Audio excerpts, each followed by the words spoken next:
want to make more sales on Etsy, you have to do research on what kind of products are selling really well. There are a ton of helpful paid research tools on Etsy trends and keywords, but if you're brand new or maybe your shop's budget is small, you might not want to pay for monthly subscriptions to these kind of paid research tools. Or maybe you're just overwhelmed about which tools are going to be the best ones to use, or you've tried them before and you found that they were confusing. The good news is that you can successfully research product trends without using paid keyword research tools. Just using Etsy itself is fine and it's free when you're getting started. Spending time on trend research is helpful to you because it gives you a better idea of what niches and products are actually gonna sell well on Etsy. If you're spending all of your time creating products in a niche and then they don't sell, you will find yourself very, very frustrated, and chances are those product designs might not be the things that people are looking for, but you didn't know that because you didn't research it ahead of time.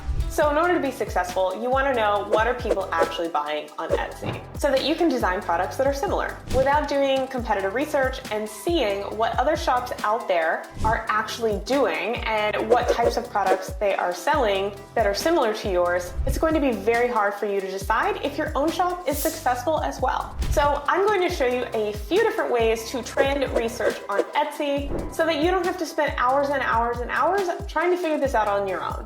All right, I'm going to show you some easy ways to figure out what's trending on Etsy for free. The first is marketplace trends, or finding the trend report for this season in the Etsy seller handbook. Every season, and also once at the beginning of the year, Etsy actually releases a marketplace insight or trend report. And it's always amazing to me how many sellers don't read this cover to cover. I go through every single category, even the ones that aren't my niche, and see what kind of things are helpful and predicted to trend. So for example, this is the fall 2023 trend report, and I can see some really interesting trends here. Etsy's noting moon motifs, and I love these little tidbits of Etsy search data they give you. Moons, vintage Halloween. We know that retro Halloween is going to be a really popular trend this year.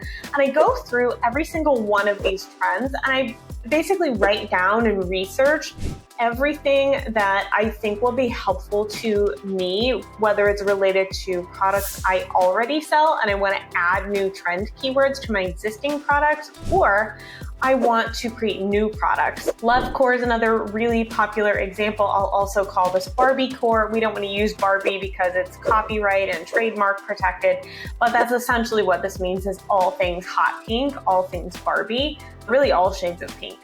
And it doesn't matter what you sell, going through this trend report and pulling out things that are relevant to you, whether that's on the style side, whether that is the functional side, what type of products and things that people are interested in, this is incredibly helpful for you. I will also give you another example here just to help you think outside the box. Don't take these trends literally and think that, dark wood tones is only for people who sell furniture. That's actually the opposite of how you should be using these trends. So if we think about dark wood tones, we can think about on the digital product side, maybe if you make Notion planners, you want to make one that is kind of dark and moody in your digital Notion template. So the Marketplace Insights report is one place that you can get trending data for free on Etsy. Let's get into a few others. One is kind of Etsy's trending now, which if you scroll all the way to the bottom, we can see Etsy's editor picks and everything that they are predicting or they know based on their data that are things that Etsy customers are interested in. So you can look at everything